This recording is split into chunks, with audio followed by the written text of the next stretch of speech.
and the seminar with Professor Imamura in the afternoon. Today we have visited two places with one interesting places. One is community people in oyster farm in Mr. Hatakema.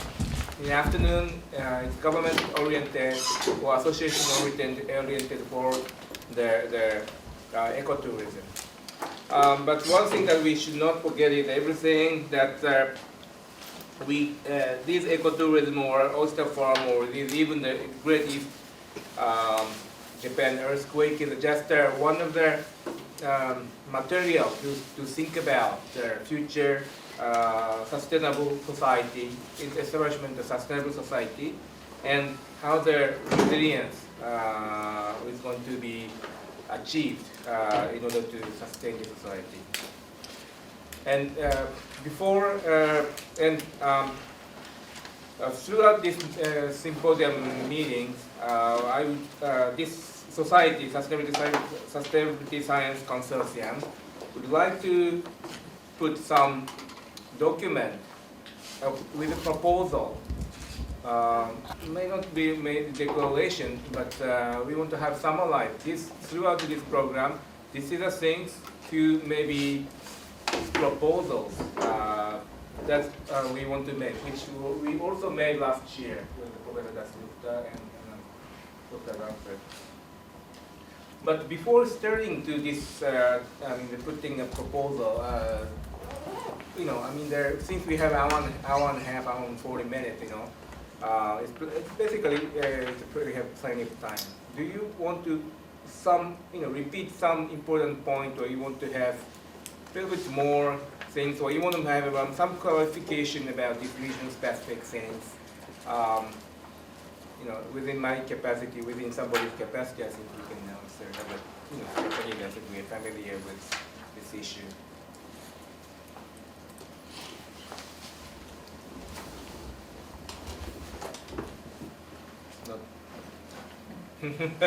Tired.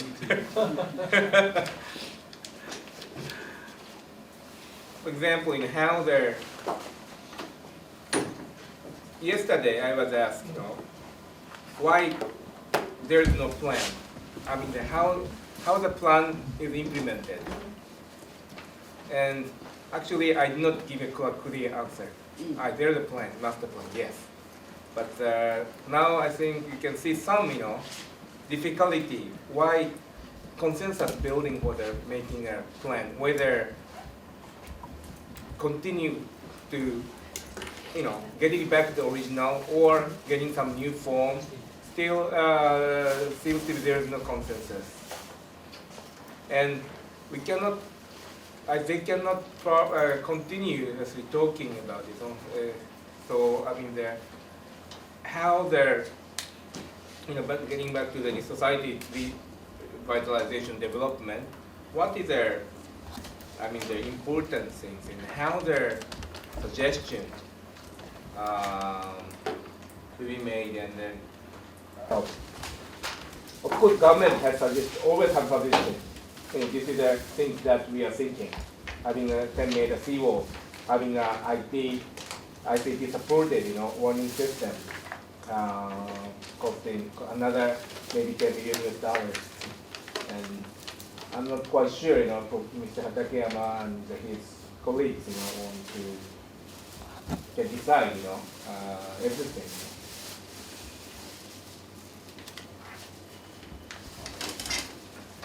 So, okay, I think we have seen the affected area today. I think I want to have, what is their future should be, and what is their, how their society could be sustainable. Sustainable is, in a way, their definition could be many things, How to, if you are like a mayor, or if you are a person who's living there, what is the best way to minimize this thinking period and implementation? And after all, making this society success, I mean the sustainable. Is it possible to somebody to start? Well, I'll start. I mean, Yeah. I emerged very concerned about the processes of quote-unquote consensus, because if you have a decision that needs to be made, and a negative decision can only be made if you have 100% of people saying no. Well, the converse is not true. And then there's all these, complex cultural and emotional factors that are also going on. I think it's quite possible that poor decisions could be made while maintaining a guise of community building consensus.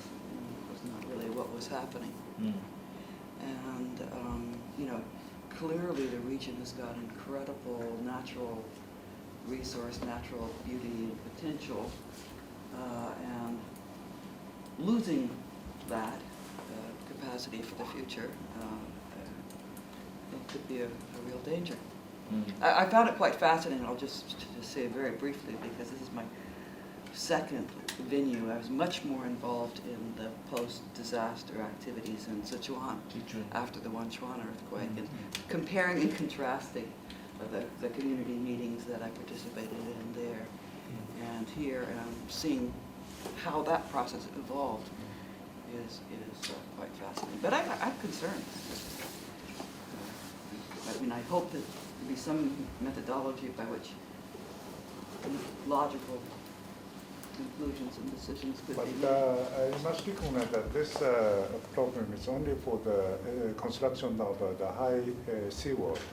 And for the case of the moving of the settlement from the lower place to the upper place, they are negotiating by inviting different stakeholders. Okay. And so the issue is not generally discussed, just only for the construction of the high seawalls. Okay, well, that's what we heard most about, and it is a major issue. Therefore, the relocation of the community is taking a long time.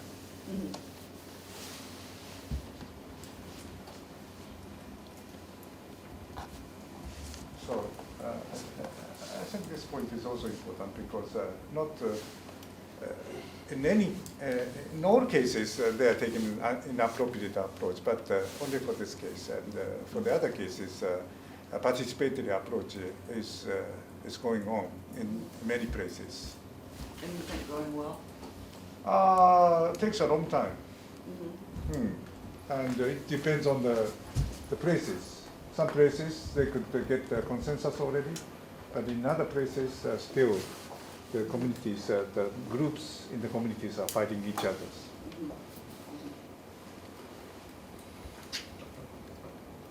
Maybe let me give some comments. What strikes me is a series of gaps or difficulties, and the question in my mind whether we've adequately addressed them or resolved them. Let me just list them for a moment. First, the question of whether there is in fact a comprehensive framework that can be applied to a wide range of different kinds of, shall we say, potentially destabilizing or game-changing or world-shaping issues. An earthquake followed by a tsunami is a rather unusual kind of social pressure. It is sudden onset, it is unconnected to the direct consequences of human action, though powerfully connected to the indirect consequences of human action.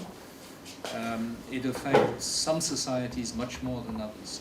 If we had been discussing biodiversity loss or climate change or fresh water scarcity, for instance, would we be having basically the same kinds of discussions, or would the features of the discussion be very different? If each issue raises very different problems, then we're not yet at the stage where we have a comprehensive framework to bring together the range of different kinds of issues. And I've biased the thinking there by using environmental examples. If one were to take more social examples, such as demographic issues, or more technological ones, such as the ways in which life-transforming technologies are developed and appropriated by societies, the differences might appear even more stark. In other words, there is the question whether the notion of sustainability is sufficiently robust to deal with the full range of issues with which it is supposed to be dealing. First set of concerns. I don't think we've fully answered them. I think we've raised them in interesting ways. Secondly, have we managed to bridge the gap between the kind of high level of abstraction we tend to adopt in academic contexts and the concrete experience on the ground that we've been listening to? So I certainly haven't. Whether others have, I don't know. You give your opinions. I'm not convinced that I have an adequate meeting point yet between the level of abstraction required to be talking about something like a science and the capacity to engage with concrete issues. Third,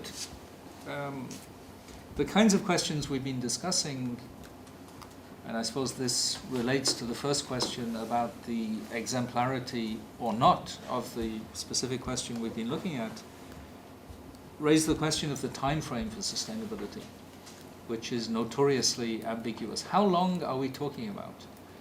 The notion of sustainability was developed with climate change in mind, with a very long time frame.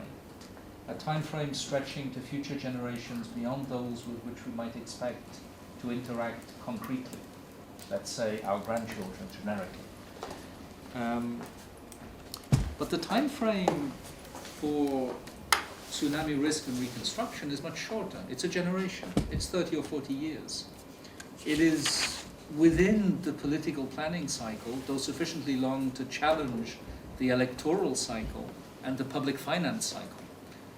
And other issues might be on different timescales again. Demographic change is perhaps at roughly the same order of magnitude or maybe up to about double that and so on.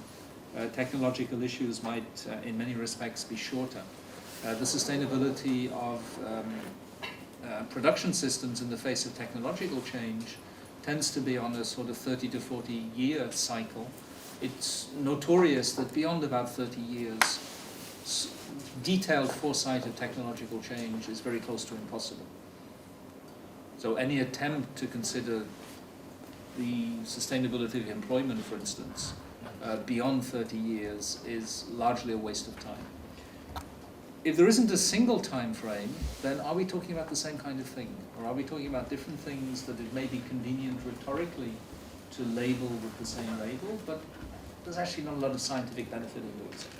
And finally, a set of questions which overlap with Gretchen's, which are about how to connect the scientific study of social and political processes, which is something available, there's a massive literature about it, and the ability to shape such processes in desirable ways. There's no automatic connection between the two. Indeed, one of the easiest ways of doing social and political science is to be very dispassionate about it. Look at processes from the outside and study the extent to which they go catastrophically wrong. Whether it's possible to connect scientific understanding of these processes with the ability to shape them, I'm not sure. That requires examination of methodological issues, examination of a kind of generic conflict of interest issue, and examination of the ways in which scientific understanding of social processes affect social processes themselves. The question of appropriate decision-making procedures, consensus, and so on, being just one dimension in that regard. So my perception of these gaps has sharpened, and I'm very grateful for the opportunity to look at them in such detail. Whether I've made any progress in addressing them, I'm not sure. I'd be interested to hear if others have, and of course, whether others share the same perception of some of these gaps or difficulties. Could I follow up very, very briefly on John's second point, because I view it radically differently. his point was, have we bridged the gap between the sort of academic theoretical approach and concrete things on the ground? And I think that stems from the fact that our academic communities have very different cultures. And so, for example, the academics that I've worked with in the past on disaster stuff, primarily during my time at University of California, include very concrete, very practical things like the IT systems for disaster response, or the redesign of buildings, quickly learning before all the destroyed buildings have been dragged away, what the lessons were learned in terms of structural engineering, the mental health issues, the psychiatric issues, the medical issues having to do with the people who've been hurt within the disasters, but also, you know, some of the community planning processes. So those are, so let's not frame it as academic versus practical answers. Our academic communities, some of our academic communities are very practical on the ground and are operating, working with real communities on actually quite short time scales and helping to come to decisions about what to do. I agree. I was contrasting sort of Monday and Wednesday in our group experience rather than some general points around. The second point, you also talked about the capacity of their practical capacity to practice. The scientists we work, of course, we work in urban planning, for example, but sometimes they're, local people capacity. Especially working in their rural area, and it might be sometimes difficult. And then John was pointing out the capacity of their science and capacity also practice, the capacity practice. That is also needs to be.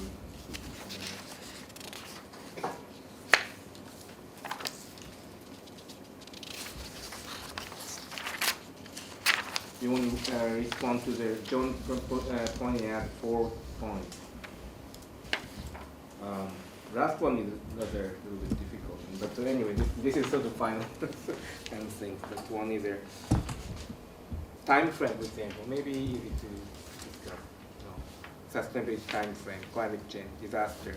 Climate change is 100 years, disaster 30, 40 years, demographic change. And then maybe this time, their time frame and maybe uncertainty maybe should be discussed at the same time. And I think the value framework as well, because sustainability is a value-driven framework. The original Brundtland definition is about meeting human needs over time. But whether that fits every kind of issue or whether different values come into play, we had that discussion between reconstruction and transformation as well, which is also a value-driven framework. Stefan? Okay, yeah, something thinking about these two concepts of resilience and sustainability, and trying to understand in my mind the relationship between them and to what extent they're independent, for example. And I was thinking along the same lines as John about the difference in the timescales, and I think that's a very important thing to recognize, because it maybe leads to another question, which is, given that I guess most people would agree that the sustainability is a desirable attribute of a society. We want to be more sustainable. Are sustainable systems more resilient? That's the question. Is that the case? And I've been thinking about this on the bus, and I guess it's not clear to me that there's some obvious answer. Maybe because and one of the diagrams that we saw I think yesterday showed a spike, which is the event of tsunami or some other disaster, and then where do you go back to? You can go back to an unsustainable path, for example. If you're on a sustainable path, you can just go back to it. Maybe you can go back to it very quickly. Maybe if you're really unsustainable, maybe you can get back more quickly by just like wasting even, just piling on some resources that you really are using unsustainably, but in order to recover. Whereas if you want to be resilient and recover to a more sustainable path, it may take longer and be a bigger effort. I don't know. In any case, I think it's an interesting question, because given that sustainability is desirable, whatever it means, and I have a lot of problems with the concept, but whatever it means, given that it's a good thing,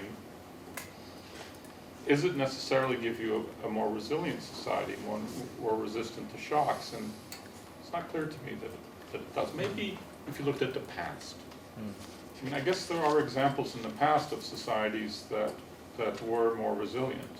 And they're gone, but at least maybe they lasted a long time, or they lived in harmony with nature or something. I think usually it doesn't withstand a lot of scrutiny, but let's say that there are such ideal societies. How resilient were they to shocks? I mean, the fact that they disappeared, there may be a lot of reasons, and who knows, but maybe you can study the past and try to build some analytical framework about resilience and sustainability. Anyway, I pose the question, are sustainable societies more resilient? That's the question. If you take Jared Diamond's, one of his examples of survival in the face of ecological transformation is from Japan, and it relates to forestry. The ability, according to him, I don't know if this is really accepted by specialists of the issue, of Japan in the during the 17th Tokugawa century period. to transform its regulatory structures and social practices with respect to the use of wood to halt unsustainable practices. But the condition for that was a cultural form of resilience. Whereas, I mean, what the headline fact that I got from that book, I don't know what, I suppose everyone got a different one, is the fact that the Greenland Vikings didn't eat fish. Think about the implications. It's one of the direct reasons why they died out when the climate changed. The archaeological evidence shows that their diet was almost entirely non-sea based. Why? Presumably cultural factors, though the evidence is scanty. They died out because they insisted on living off pigs, even after the climate had changed to the point where rearing pigs had become unsustainable. The lack of resilience made them unsustainable. Again, whether this is true, I don't know. Whether it's a good interpretation of what Diamond's saying, I think it is. But it's an interesting angle on what you just said, that it flips the relationship precisely around. Yeah, I just want to shift the discussion now, looking at what we saw at the community, and taking at the three things that the presentation I made, and I saw a lot of links and lessons learned. So the first one was on governance, institutions. And from the discussion by the three young men this morning, plus the ones later, could already see some issues about the institutions working at the community level. The institution means I'm talking about the rules and the norms. I'm not talking about organizations. And a dichotomy between them versus ones working at different scales. And somehow or other, they don't seem to have an institution which is bridging these scales, i.e. at the national level, prefecture level to the local level. And I think they're struggling with that. And so some interesting research in terms of how that could be done. Because we know very clearly that this open discussions and stuff is not really working out well, because at the end of the day, when they said out of 100 voices, only 2 are supporting the seawall. But they're going ahead with the seawall. So there isn't an institution to intervene at this point, to try to put those checks and balances to make sure that that's happening. And so what would that institution look like? would be one area of research that we could look at. The second one was which I thought was fascinating, was the intergenerational gap. And that comes down to the values, beliefs, and the behavior. So from the values to the behavior. And it would be interesting to actually do a behavioral analysis among the different stakeholders based on different attributes, whether not just age, but education, occupation, many different variables to sort of see how those are playing out and whether there is actually this whole notion of cognitive dissonance going on in the background that kind of complicates this whole process. And the third was the scale and ecosystem services that all forest to the riverbed, the nutrient cycling, the water purification. These are all the ecosystem services. Now, how far up do you have to go? It was interesting that his father went right up to Russia to those trees. So do you really need to have that scale? So I'm looking at the spatial scale. And I think this is one of the things that came out from the global the international community on the ecosystem services, is that we talk a lot about the interdependency and how important it is to maintain this link. But where do we draw the boundaries? The spatial boundaries. And this is the one that we were grappling in with the notion of the new commons, is that where does it? So do they have to go to the Russian side? But apparently not, because now they're just focusing on upscale from where they are, and they might be able to get that nutrient cycling or sufficient enough to contain that. So some ecologists to be put together to try to work out that scale would be really interesting, because and it will contribute to the whole IPBES process, because we really have got no notion or clue of what that scale looks like. We keep telling about that scale, but we don't have much information and knowledge. Those are the three main things I thought. Thank you. I'd like to add two things from maybe different perspectives. About the time frame, I compared with the innovation, because for the real innovation takes maybe 50 years. For instance, the electron was discovered in 1901, TV maybe 1950, so 50 years. But when we, in the government, we say we need innovation, the target is always 5 years or maybe at maximum 10 years. So this kind of budget is actually waste the money. But therefore, somehow we lose the opportunity how to encourage the real innovation. So I found something. The time frame was maybe important for sustainability issues. But so, what kind of sustainability topic we should like to achieve?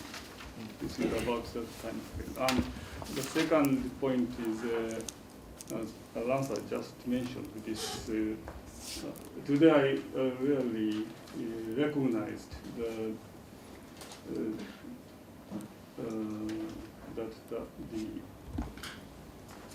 the opinion of younger generation is difficult to be realized. And this is somehow I understood such as follows. It's a kind of very extreme, obvious case of what's happening in the society. For instance, it's nothing to do with maybe sustainability, but our pension system is will maybe collapse in near future, but nobody is not nobody. There's no real discussion there because the older vested people or older generation has the power in the election. But it's not nobody says so in the big society. But this kind of issue is in this small society, such as we visited today, it emerged very apparently. So it's a very obvious case what we will really have in the society. It's my two comments.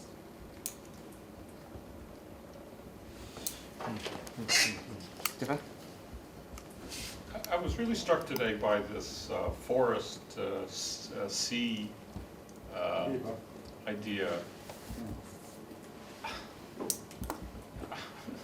Not an expert on any of this, but it struck me as somehow very unreal. I mean, if you take a small bay or estuary and you absolutely stuff it with shellfish monoculture, you know, oyster beds as far as the eye can see, you're asking for trouble.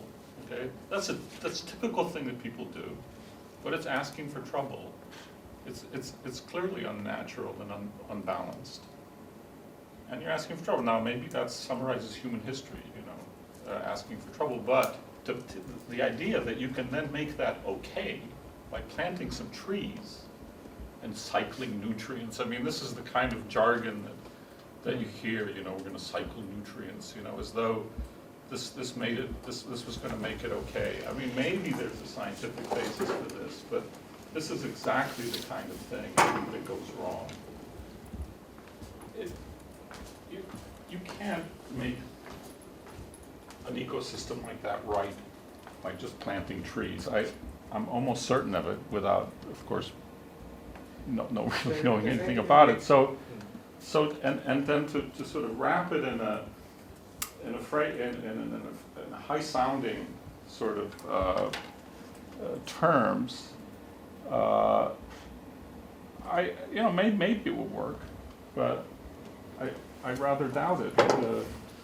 We know that systems like this are very vulnerable. They're certainly unnatural, and it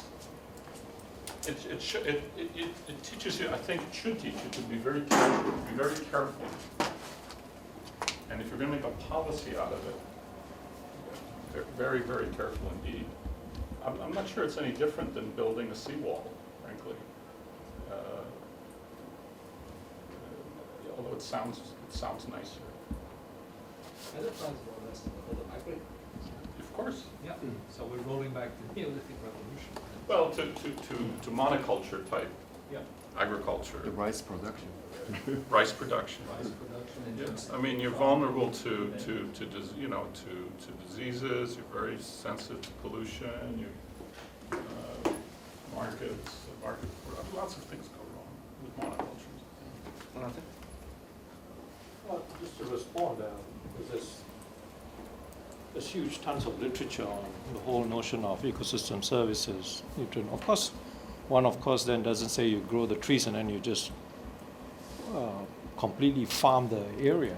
There's tons of literature on aquaculture, on what the optimum size is to a point, because from the examples of Thailand and all where they had the collapses on too much stocking, very high fertilizer use, and then the whole flushing system of the natural systems were not able to maintain that.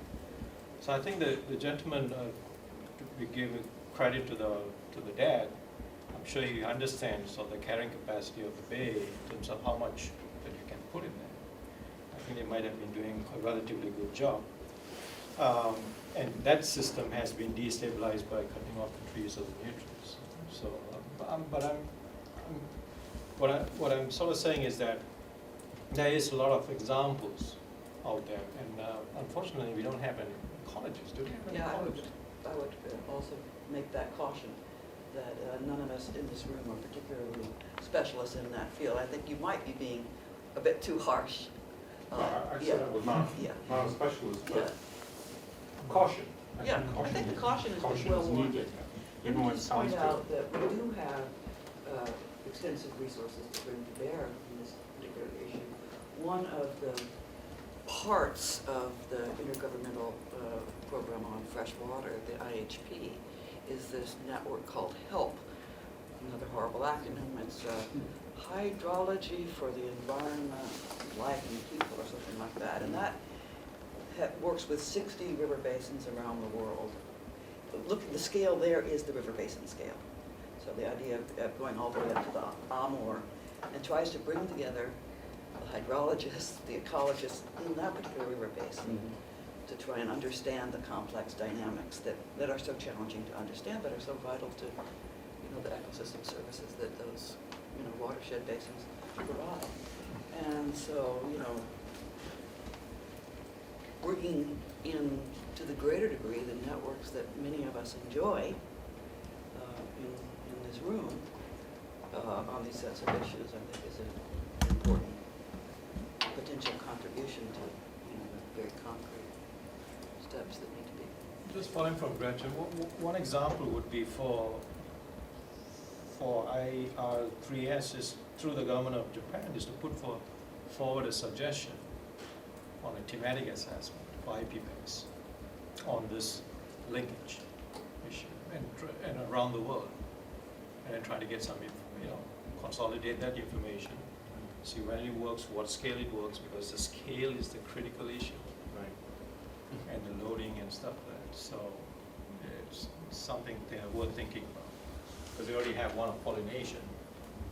This is something which is also pretty good on nutrient recycling, doing an assessment on that particular ecosystem service, and depending on different ecosystems that are in play. Though to be fair, he did also say that planting trees wasn't really about restoring ecological balance, because the forest had its own restorative capacities. It was an awareness building exercise. His real worry was about the seawall blocking the nutrient cycle, rightly or wrongly. But he made it clear that planting trees was to raise people's awareness of the connections, not really to change the nutrient cycle. In this particular case, in terms of his activity. He focused on that. Remember that we're taking everything to people talking at the same time and real-time translation. But if you take a look, at the materials that were in the presentation, and if even in the little book had a flyer inserted in it, it's very clear that there's concrete things having to do with the nutrient flow into the bay that have to do with forest practice. And we know that to be the case. Well, and that's well established. Right. There's many research about it. It's not real actually cycle. It is a What he said is that the effect of his father's planting activity in the last 20 years, is it gives some sort of the impact to the real circulation system or not. And he said that it is still unclear. But people's consciousness against these importance of this flow became better, drastically changed. the mechanism at this point is there. Humic acid is there bind with the iron. Right. Is encouraged by planting, and then bring this metal nutrient into the sea. That is very precious nutrient, iron, into the oyster farming. This is I have actually one paper on this. Okay. Humic acid and iron is very difficult to actually measure, especially in a very low concentration. That's why having a very solid relationship between the yield of the oyster, quality is again another difficult thing to measure quantitatively. But anyway, it is yield, What? quality of the oyster. Okay. Yeah, quality of oyster is in a fisher market is a weight. I'm willing yield, to help. which is not always true. This is one of the good examples how we could combine the natural science and social science.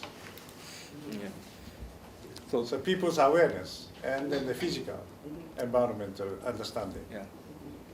I think he stressed that has the psychological Yes. effect. He's a clever I person. can agree. He's been the no pollution is better. So some kind of collaboration between the people, the river, under river, and the upper rivers. Even more than 10 years ago, I went there and then I discussed with the local people at the upper stream because the fishermen are trying to plant the trees on their lands, and so they became very aware of the importance of maintaining of the natural environment, and therefore they stopped using of the soap. Yeah, and it's not only for the oysters, it's also for the salmon, which he didn't emphasize there. It's vitally important for the salmon, Indicator. Indicator. but also for the salmon fisheries. Sure, sure, at the same time. Everyday monitoring. So to go to Amur, maybe I thought it was a bit exaggerated, but anyway, it's not bad. I thought. His father has the supervisor, kind of supervisor, who was a professor at the Kaido University, I think, whose name is Professor Matsunaga.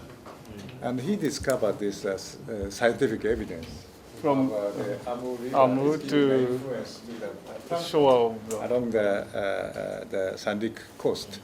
And that is the reason why he is thinking of the replanting activities in the Amur River Basin.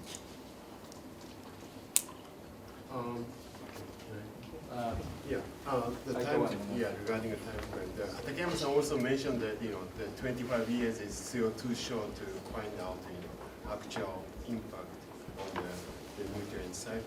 So that also the time frame is also matters. And another things what strikes me today is that the one that ecotourist guy, the one who organizing the kayak, he said inviting the students for ecotourism, and then that is eventually contribute to creating a future model. So it's not just seeking the short-term profit. He is seeking, looking at the very long-term, the business model, not only the business model, but also the long-term, community development. So that's also the one of the examples that we should keep in mind. Basically, Professor Komiyama said, the community which is not active, just leave them, and let them die. He mentioned that the one who is motivated to survive, then we can give help. I didn't hear this, I can't remember. No, this. he Did did you? say that. Oh, maybe translator. Right. Problem. Communities who are not active, let them die? Who said that? Hiroshi. He did. Yeah, he did. He did it. The one who is, we depopulated, and my problem is, how much we can give help. We have also economic shrinking, and we cannot help everybody. Then we should give help to each community, or we have some competition between the community and the one who is motivated. As an outsider, I've never understood. Population, for sure. I understand the population, but who knows? Who knows what's going to happen? Population projection always. People might want to have babies I saw- after all. I saw a calculation where somebody computed when the last Japanese person will die, because it just, you can do this on the back of an envelope, right? I want to know when. Yeah, there was a calculation. Few hundred years only. When was it? What was it? It's not 2200? 2200. No more Japanese. I saw. This is a movie and It's an absurd calculation. I'm sorry, I changed subject. Announcer, you were saying. But even though that raises some important social science issues, this has been studied a lot, the question of differential birth rates. And some of the reasons are mysterious, but some correlations are pretty well known. And the question of work-life balance as it affects young women is one of the biggest drivers of differential birth rates. And that is not something that is outside the scope of human action. Far from it. It can be changed, but of course not by me. But other countries have been through processes of change, both positive and negative in this regard. Sorry, announcer, you want to say something already different subject already, or we forgot? I don't know, I've forgotten, but if it comes back, it can't be that important. I get it.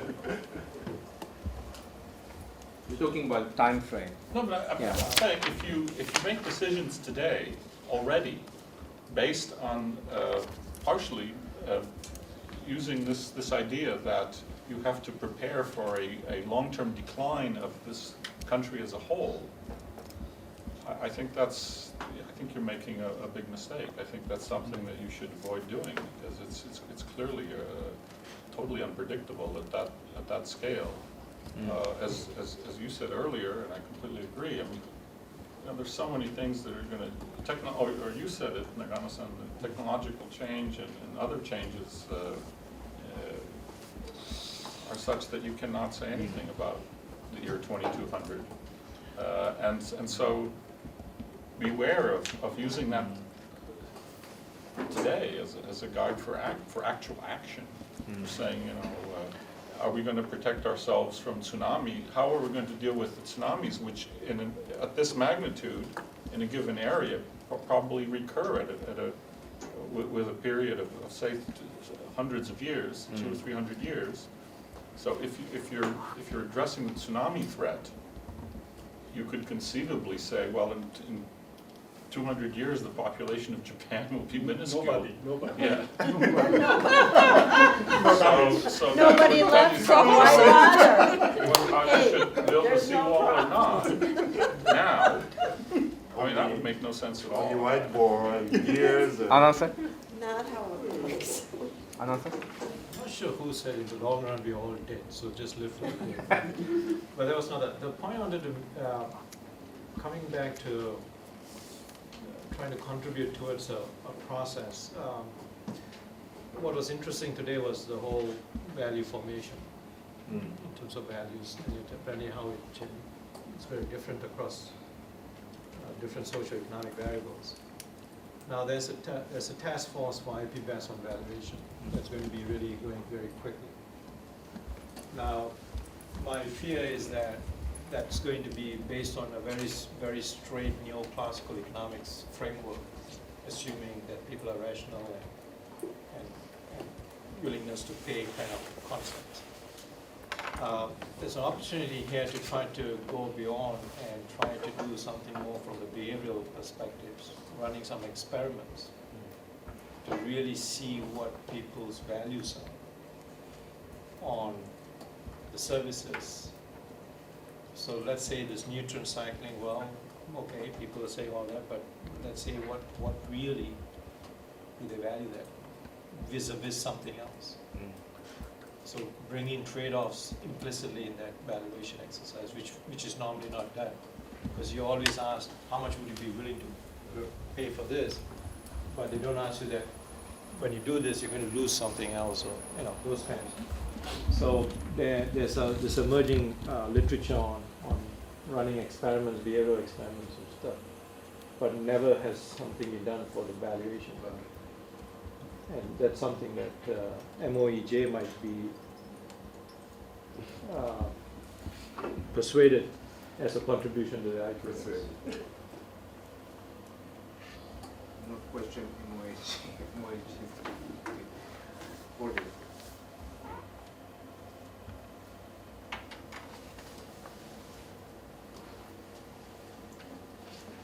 Any comments from younger generation? Yeah, we relatively. Only old generation. You stop. No. Announcer, come on. No, You're joking. I want to be part of that.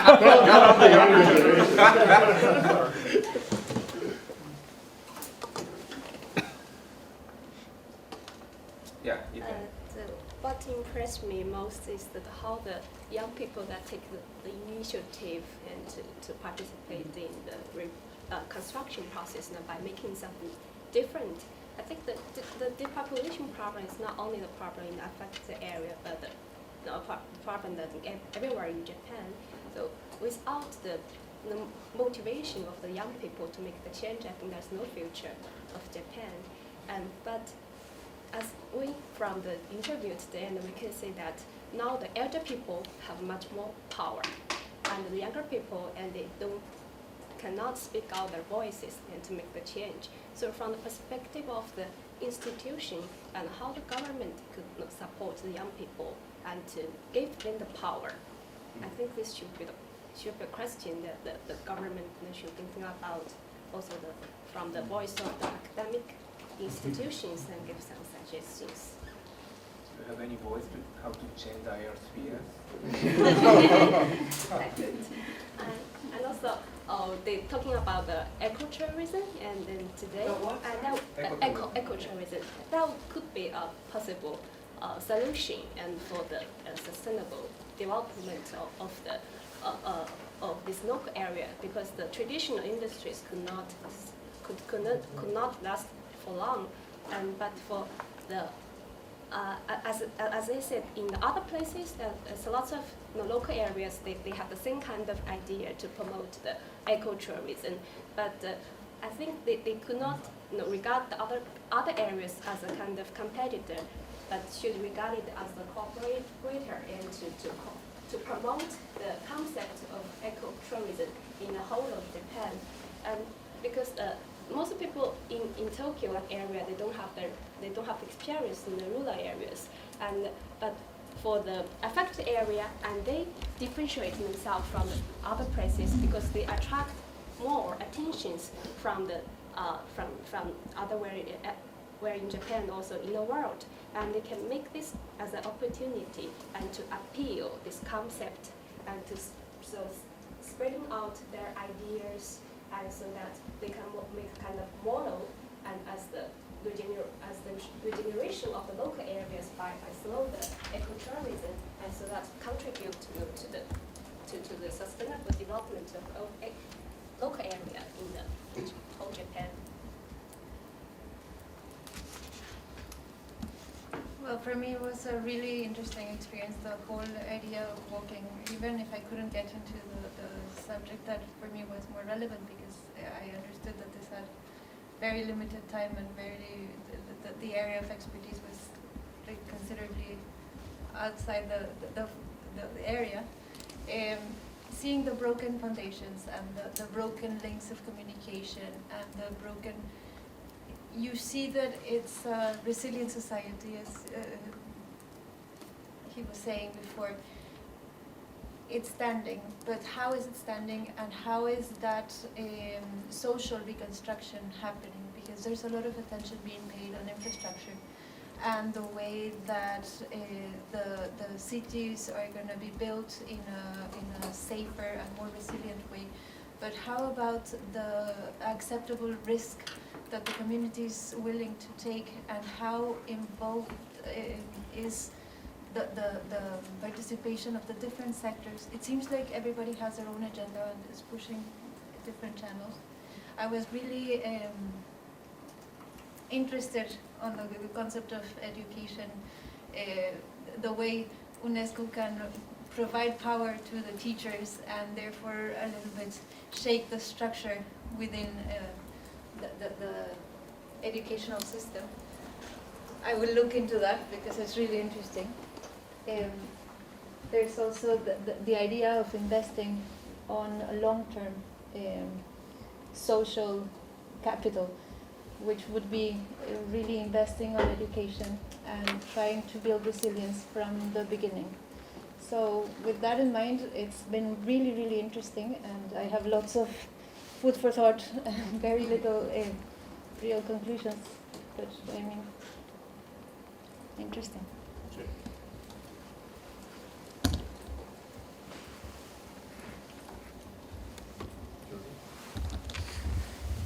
Actually, I was also very interested about the whole trip, but I would reiterate what I said earlier.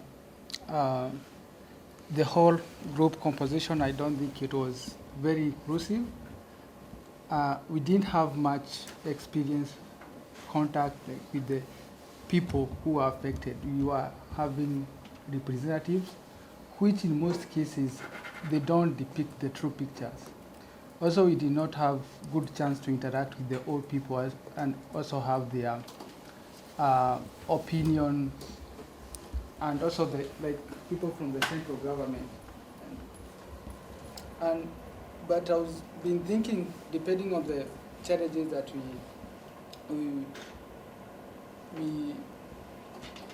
we saw, what would be the role of the media in trying to bridge the gap between the government and the poor community, and try to help in enhancing resilience and sustainability of this reconstruction project.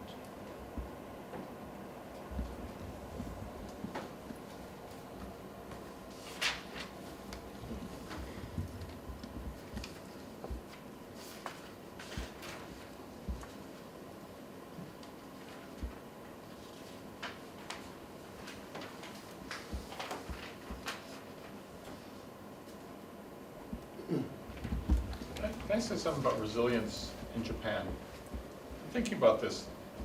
I think what we've seen shows that in responding to the tsunami, Japan has demonstrated fantastic ability to recover resilience. Why? A tsunami, it seems to me, is about the most offensive thing to Japanese sensibility that you can have.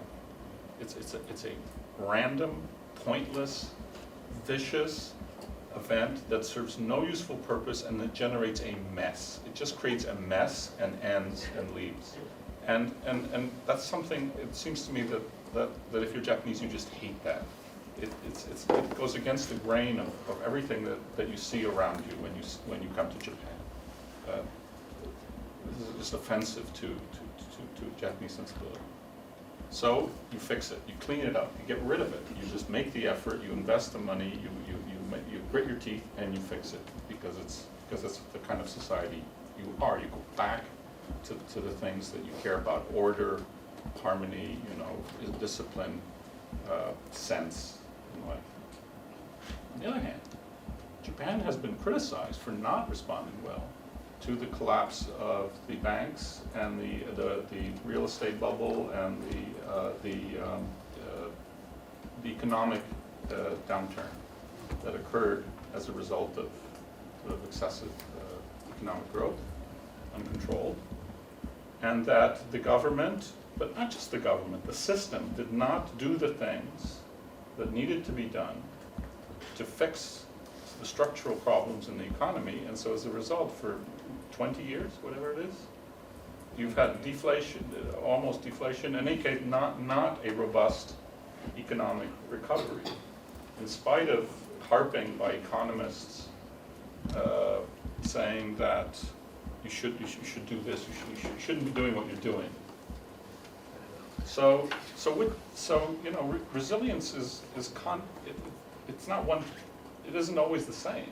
I think it depends. Resilience with respect to what and of what kind of society. I'm sure that if you go to state of Mississippi and look at the aftermath of Hurricane Katrina, you will still see a lot of places a huge, disgusting mess that hasn't been cleaned up, and other places too, because different. It's not like here. Not necessarily a poor society either. It happens. Leave it. So it's a slippery concept that can't be applied in a blanket way, I think, to the same group of people. Does that make any sense? I don't know, we feel like, we hate tsunami, or as a Japanese, we fear, and that's kind of, something we cannot control. And we need to learn, and we need to just, transcend that experience to the next generation. But I don't feel like, we Japanese really hate, tsunami. But the mess of the tsunami, the outcome, the aftermath. But it's uncontrollable. You it's not that It's fixed. I mean, you cleaned it up. Okay, the social structures, that's of course more difficult, but no one knows how to fix those. No one knows how to fix them. That's the reason they don't get fixed, because you don't know how to fix them. But there is a second important difference, in addition to the cultural factors, which may well be important, which is that the tsunami has a clear endpoint. At some point it is finished, and then you have the after. The financial crisis is not of that nature. It doesn't have an end. As we have seen, it can last, in a sense, forever. It can become a system, a deflationary system combined with certain political pressures, demographics, and so on. There isn't the same parallel between something happening, ending, and then the consequences of it needing to be addressed. We wouldn't expect responses to be similar, even if there weren't cultural factors. Though, as you say, it's striking that cleanup operations in some other places don't work the same way. There were cities in Britain that as late as the 1970s had bomb sites from the Second World War, including my home city, of Liverpool. Why? Well, just because no one could be bothered, apparently. Land values weren't high enough, municipal governance was a mess. The defeated nations cleaned up much more effectively and much more quickly, as did some of the supposedly victor nations like France. But yeah, sad comment on a city when 30 years after the end of the war, it still hasn't got round to cleaning up the mess.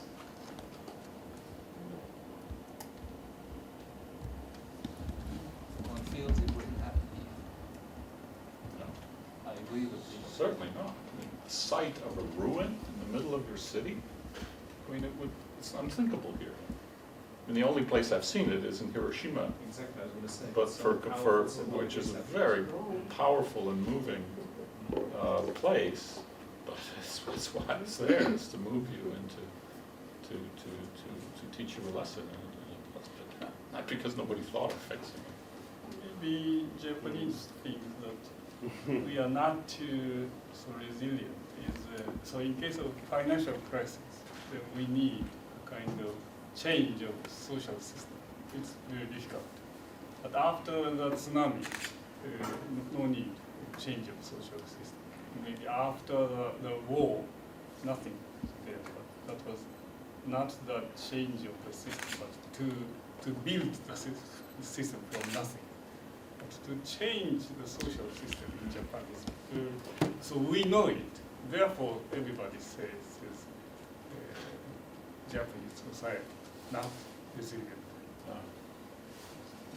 Which comes very close to saying that tsunami is not a big deal, paradoxically. It's not a big deal. Stuff happens.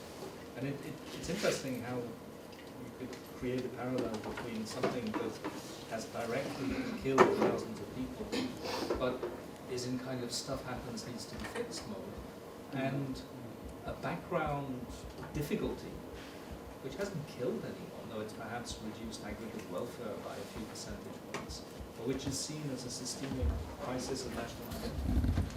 There's something paradoxical there, seen from the perspective of the social scientist. Almost a distortion of attention. But at another level, of course, it's profoundly true. Why? Because no blame can attach to anyone for the earthquake or the tsunami themselves. In contrast with Fukushima issue. Yeah. Or with the financial crisis, where you can clearly point fingers, if you wish, at people who didn't do their job in terms of banking regulation. Seismologists were a bit late also in Japan. Not so such as in Italy. The blame for what? Failure to predict the earthquake? Yeah. But I think there's a consensus that that's a bit unfair. It is natural disaster, basically. Yeah. But man-made disaster like Fukushima, and then time frame, we don't know where to put. And it's private company, it's not governmental. So discussion is going much more complicated, and this issue is there. I deliberately I didn't talk anything yesterday or today. So we excluded these issues because then the issue will become more complicated. So very good. Fukushima, the nuclear. Yeah. Nuclear reactor, I mean the power plant X, how relocation is much more complicated. Compensation, how to make a decision how to rebuild, not rebuild. 30 kilometer, 20 kilometer, or just having a monitoring, and what is the energy portfolio of Japan will be, you know. So it is fascinating. It is very. It is fascinating. I I mean, thought that you guys want to talk about it. You kept us busy. Well, we need another let's switch. go to Fukushima. Actually, yeah. In fact, next month I will go to Fukushima to organize a symposium dealing these issues. And then again, the issue is that either we could combine the natural science with the social science and humanities, and the moral issues and mental issues need to be addressed, and the gender issues. Maybe next year this will be there. You know, things I think. But the differences between, I think, drawing lessons from the differences between the two events in terms of their social meaning and management will be very instructive, because they clearly have very different dynamics, including the fact that in one case no one can be blamed, in the other case you can point fingers. And the other difference being that one has a clear endpoint, the other doesn't. The other is an enduring problem, an open-ended enduring problem. What I think in terms of comparative speculation, one of the questions that this discussion raises, for me at least, is clearly the tsunami of 2011 in Japan was not a society-threatening event.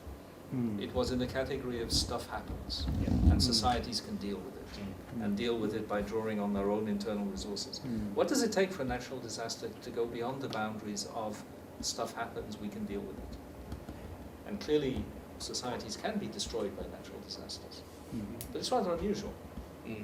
What are the criteria or the conditions or the circumstances that draw the line between what is society threatening and what is in fact at some level system maintaining? I don't know.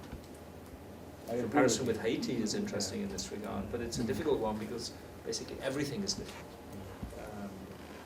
It would be nice to find a better gradation of cases, less distinct from each other, that might help to understand where the scale, how to calibrate that scale of society destabilizing natural disasters. I have a specific informational question. When we were at Tohoku University, we heard only about the specific tsunami research group work of Professor Inamori, which is superb work and very important. I want to know, do any of you know about the more comprehensive efforts of the university in terms of responding to this very local disaster in their region? I know that they have established a interdisciplinary working group that brings together people from all around the campus, because my colleague, Professor Shoji, told me about it. But the reason I'm asking this question is if we're thinking about the strategy, of contributing, then it would really be, I think, very important to have a better picture of how this major research university in Japan in the regions is now working on these issues and contributing. I think that the new research center established at the Tohoku University is an interdisciplinary institute, but it's focusing more on the issues along the Tohoku areas. But is it looking at the recovery from a tsunami and earthquake in all dimensions? Yes, all the dimensions, including the social aspect. My understanding So you would say they were adopting a sustainability science approach? Yes, that's to some extent. Because I have heard that the head of this center, he is a deputy director. Mr. Imamura. Yeah. But the director is coming from the social science. Yes. That is my understanding. Yeah. And I met him, and then he discussed about the importance of including the social science and the humanities in his center. Scientists, social scientists, engineer, and medical doctors. Right. Yeah, Yeah. these are That was the impression that I got. Yeah, but yeah. I think it would be fascinating to find But out. the question is, are they really could create a real transdisciplinary team? That is the question, because Yeah, well, still in the they listing, are yes, yeah. assemblage of the different academic disciplines. Take- And this is always the situation.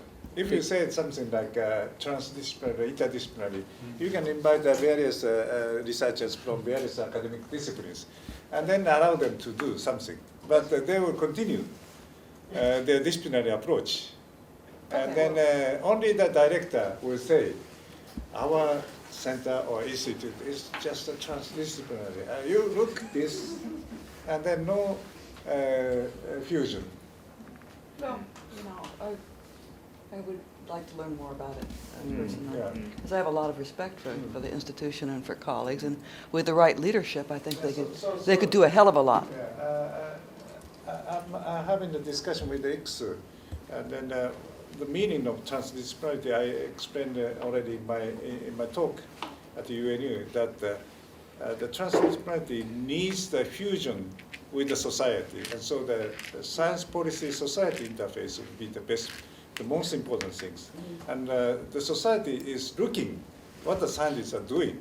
If you are discussing the interdisciplinary approach within the academia, you can keep your own way. And then it looks like interdisciplinary. But if you look at the details, and then they are still keeping their own disciplinary approach. And it is just an assemblage of the various academic disciplines. Well, I've found them to be a very creative institution in the past, so that's I'd like to learn. But for the case of the new institute established at Tohoku University, because the issue is the common issues, and so they need to collaborate.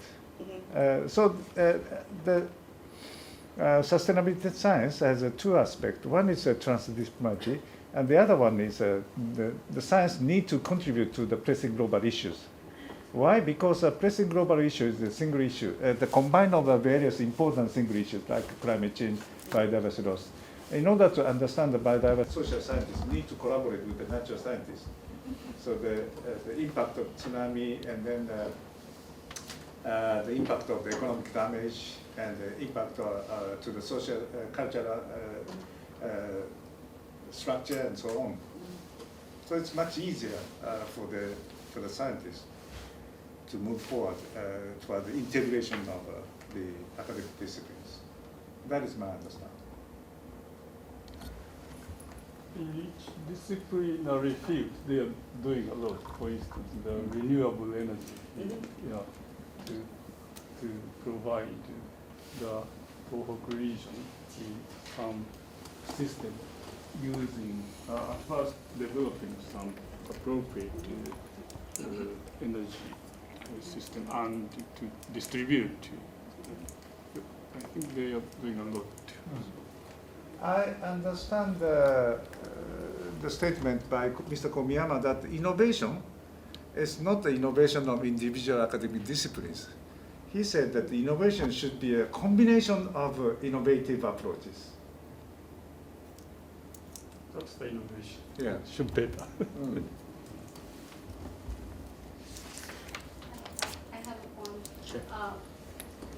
Takechi Sensei is saying that we need transdisciplinary approach and we need people. It usually that people from different disciplines come together and they put their own opinion.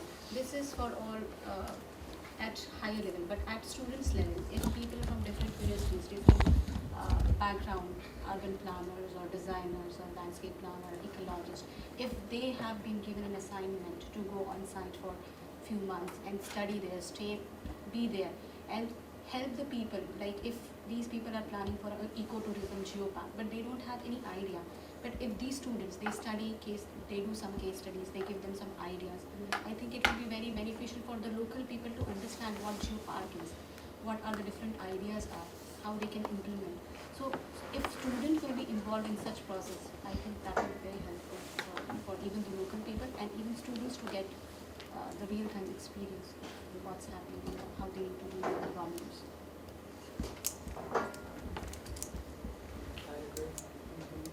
So is what the Seida University or Tokyo University, Tohoku University is doing on their part, but what about other universities in Japan?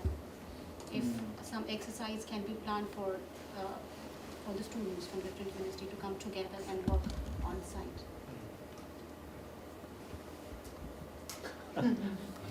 That's an interesting idea. Or GPSS course students, they have students from different disciplines. If they have been given a 6 months exercise to be on site and We were working with the notion that the Germans started in Germany, and then South Africans were also experimenting with it. It was not sustainability, it was technology, but they call it technology stations.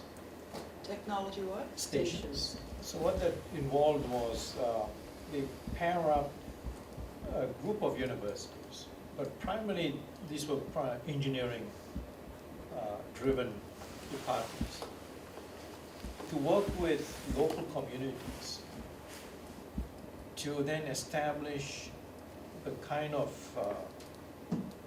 technology specialized sectors. So the Germans were more in terms of doing very high specialized technology, where they now really have a lead in Europe. The South Africans had a different objective. So what they were doing was to sort of trying to match up the universities with the communities to sort of see how local driven technologies can be innovated. So using some of the stuff from overseas, but then trying to sort of make sure that it's just not a transfer, to understand the local conditions, but the local people's aspirations. So one could also think about the universities working together with the local communities. This is a long-term process, and it's Most successful field, which is itself very interdisciplinary, is agriculture and agricultural extension activities, which have really been enormously successful in many countries around the world in terms of, solving real problems. It's interesting. But if you want, At early stages in their careers actually do. And how can they actually contribute? What are they capable of contributing at the early stage of their careers?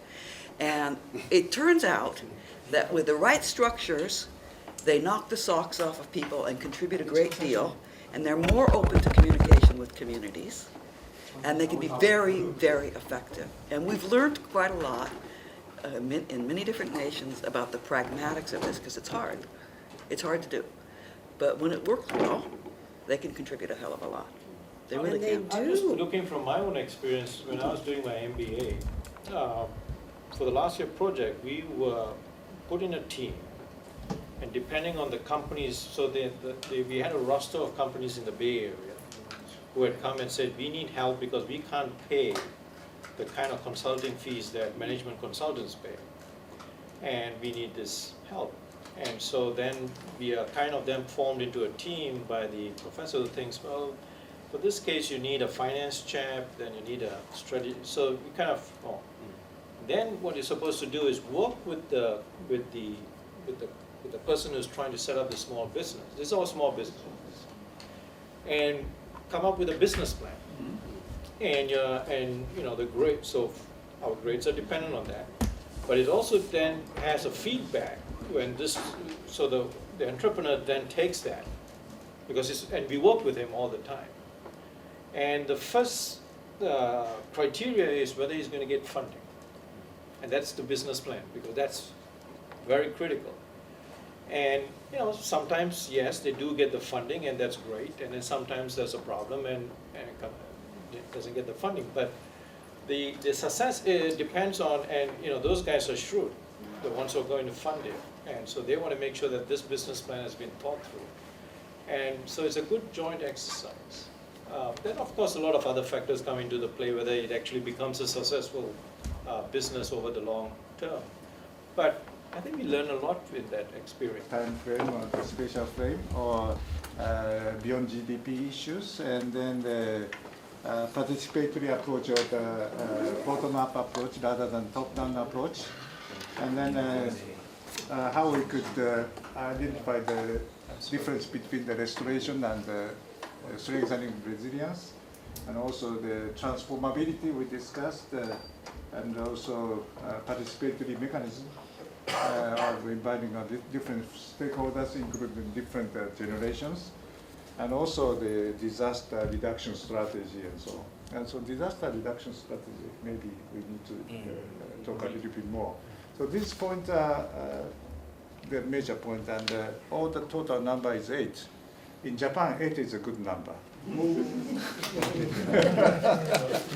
Okay, thank you very much for your very active contribution, and we could summarize and in collaboration with Joa and send it to you, the draft, in 10 days. We'll try.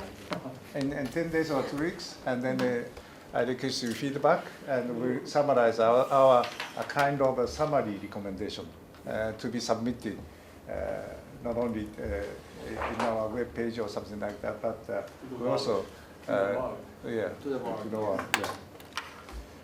So now is the time to enjoy our trip back to Tokyo. So everybody wraps things up. We have to walk to the station.